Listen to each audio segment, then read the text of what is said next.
الحمدللہ رب العالمین والعاقبۃ للمتقین الصلاۃ والسلام علیک یا رسول اللہ۔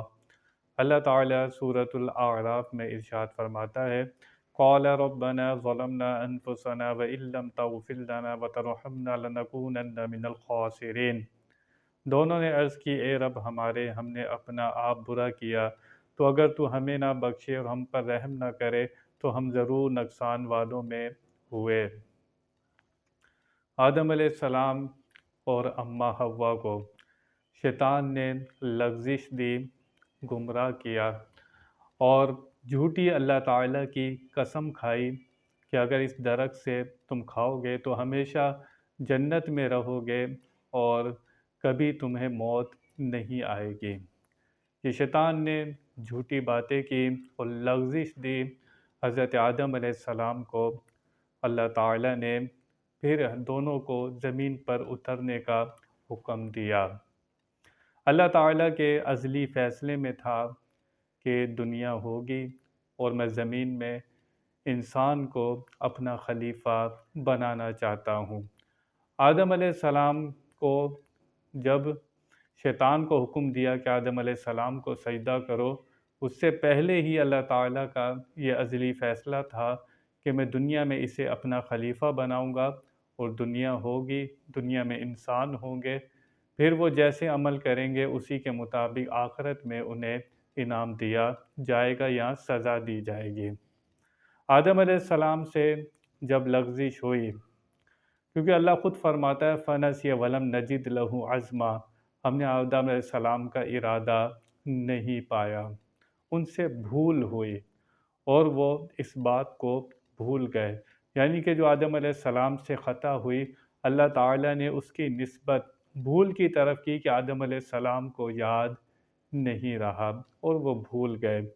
اس کے بعد آدم علیہ السلام نے کہا، یا اللہ اگر تو ہمیں معاف نہ کرے، آدم علیہ السلام نے توبہ کی، اگر تو ہمیں معاف نہ کرے تو ہم خسارہ پانے والوں میں سے ہو جائیں گے۔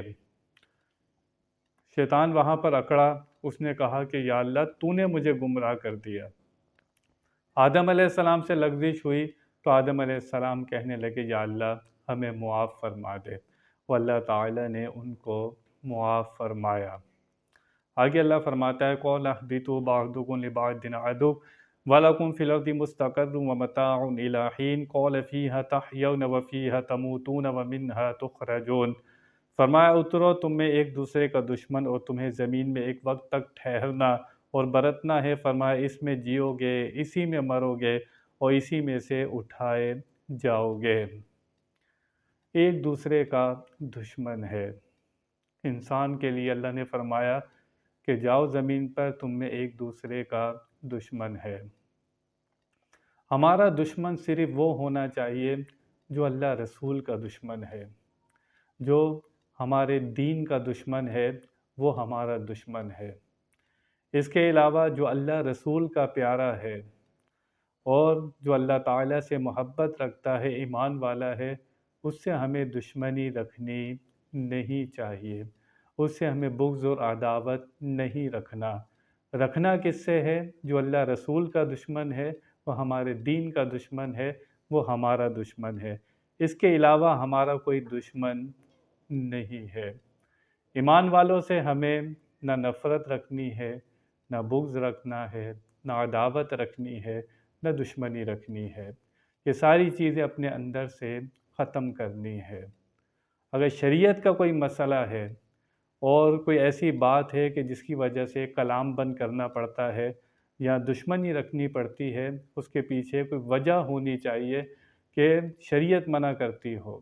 اگر شریعت منع نہیں کرتی، ویسے ہی ہم حسد میں آ کر یا بغض میں آ کر، عداوت میں آ کر کسی ایمان والے سے دل میں کینہ رکھتے ہیں اور اس کے لیے دل میں طرح طرح کے برے خیالات رکھتے ہیں، تو یہ ہمیں نکالنے ہوں گے۔ اللہ فرماتا ہے تم میں ایک دوسرے کا دشمن ہے۔ تو جب بلا وجہ ہم دشمنیاں پال لیتے ہیں، وہ ہمیں پالنی نہیں ہے، بہت نقصان ہوتا ہے، انسان کی صحت بھی خراب ہوتی ہے اور انسان کتنی طرح کی بیماریوں میں مبتلا ہو جاتا ہے، یہ حسد کی وجہ سے، یہ کینے کی وجہ سے۔ انسان حسد کی آگ میں خود ہی جلتا رہتا ہے۔ پھر فرمایا ایک وقت تک تمہیں زمین پر ٹھہرنا ہے، یہاں پر کسی نے بھی مستقل رہنا نہیں ہے، اور اس کی موت ہو جائے، جہاز کریش ہو جائے، ٹکڑے ٹکڑے ہو جائیں، اللہ تعالیٰ اسے جمع فرما دے گا۔ کوئی سمندر میں ڈوب کر مر گیا، مچھلیاں کھا گئیں، چیتھڑے اڑ گئے، اللہ تعالیٰ اس بات پر قادر ہے جس نے پہلے پیدا کیا ہے وہ دوبارہ بھی اسے جمع فرما دے گا۔ تو اللہ تعالیٰ نے دنیا میں ایک وقت تک ٹھہرنا ہمارے لیے مقرر فرما دیا ہے، اور خود فرماتا ہے کہ ہم نے انسان کو اس لیے پیدا کیا کہ دیکھیں اس میں اچھے عمل کون کرتا ہے اور برے عمل کون کرتا ہے۔ یہ دنیا امتحان گاہ ہے، آزمائش کی جگہ ہے، یہاں پر جس نے اچھے عمل کیے وہ اللہ تعالیٰ کے سے کل انعام پائے گا، اور جس نے برے عمل کیے وہ اپنے عملوں کی سزا پائے گا۔ تو یہاں پر ایک مختصر سبق گزارنا ہے، اگر وہ اللہ رسول کی رضا کے مطابق گزاریں، ان کے حکم کے مطابق گزاریں، تو کل قیامت میں ہماری آخرت اچھی ہوگی اور دنیا بھی اچھی ہوگی۔ جو اللہ رسول کا ہو جاتا ہے اللہ تعالیٰ اس کے دل کو مضبوط فرما دیتا ہے، پھر حالات کیسے بھی ہوں، بھلے کچھ کھانے کو ہو یا نہ ہو، تکلیفیں ہی تکلیفیں ہوں یا جنگیں ہی جنگیں ہوں، اور تکلیفوں کے پہاڑ ہوں، اللہ تعالیٰ اس کے دل کو مضبوط کر دیتا ہے۔ کسی کے پاس مال کی فراوانی ہونا، مال و کثرت زیادہ ہونا، یہ وہ بات نہیں ہے کہ آپ اس پر حکم لگائیں کہ اللہ تعالیٰ اس سے راضی ہے تو اس کو مال دیا ہوا ہے۔ ہم صحابہ کرام کو دیکھتے ہیں کہ ایک وقت ایسا بھی تھا کہ حالات بہت تنگ تھے، جنگوں کا سامنا تھا، کھانے کے لیے کچھ سامان نہ تھا، ان کی زندگانی آپ پڑھ کر دیکھیں، آپ کیا کہیں گے کہ اللہ ان سے راضی نہیں تھا؟ اللہ ان سے راضی تھا، اور وہ ایسے حالات میں بھی صابر تھے، شاکر تھے۔ تو جو اللہ کی رضا پر آ جاتا ہے اللہ تعالیٰ اس کے دل کو مضبوط کرتا ہے، اسے صبر کی، شکر کی توفیق عطا فرماتا ہے۔ اللہ تعالیٰ سے دعا ہے کہ ہمیں بھی اس کی توفیق عطا فرمائے۔ وآخر دعوانا ان الحمد للہ رب العالمین۔